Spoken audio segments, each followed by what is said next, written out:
Helen Keller, the girl who could not see, hear, or speak. Sometimes we may feel frustrated with our poor advance in learning a foreign language. Nevertheless, with the text story, we shall find dogged example of persistence and overcoming in a particular situation. Then we won't say or dare not to say I can't. Once again, our lives. It likes you to know the story of Helen Keller, who could neither see nor hear from the time she was a baby. Therefore, later she can't even talk. However, the brilliant girl was able to overcome all those handicaps to graduate from a college with honors and become a useful citizen. I must say there was nothing wrong with Helen Keller when she was born. Her father and mother were very proud of their pretty baby, who tried to say Papa and Mama. For 19 months, Helen grew bigger and stronger. She was able to talk when she was a year old. She could say a few words. But one day, the child fell ill. She must have been very ill. For days, she was laid up with a high fever, and soon the parents learned that their darling would never be able to see and hear once more in her life. The light child was now doomed to a life of silence and darkness. She could not hear what was said to her and did not know how to talk. She was unable to play with other children. When Helen was 6 years old, her parents took her to Baltimore and then Washington to famous doctors to find out if they could do something to make her hear and see again. But the doctors could do nothing. The child was hopelessly deaf. Dr. Bell said the Keller should address the Parkins Institution for the Blind in Boston and ask if they could send someone to help the child. Although it's needless to say how miserable her parents felt, they never gave up their enterprise of giving her daughter the chance to live a life.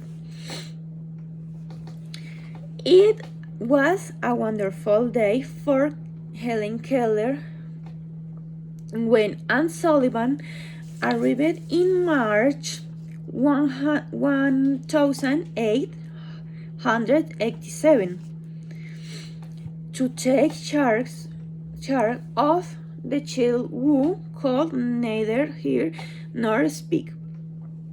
Helen was nearly 7, and Sullivan was past 20. And Sullivan, a way to make understood, she gave to child a doll, and talking Helen Keller's hand the slowly spelled out DOL. The child learned for the first time that things must have names. When Miss Sullivan later spelled into the little girl hand the words WATER, and then let the water from the palms run over her hand, a light cement to break the face of the child. During the next 3 months, she learned 300 words and could even put some of them into sentence. Miss Sullivan loved her pupil, who was so quick to learn. They needed have seven efforts. They spent time all to accomplish their goals. So she lived with heaven, played with her, and worked with her every hour of the day. By means of the hand language, Helen and teacher were able to talk to each other. Helen learned to read books that were printed for the blind with raised letters. So also learned to use a typewriter for write what she wanted to say. When Helen was 10, she was determined that she would to speak. At first, she might have learned only the sounds of the letters of the alphabet, but soon she was able to say word and sentence. In the story of her life, Helen Keller writes, I shall never the surprise and delight.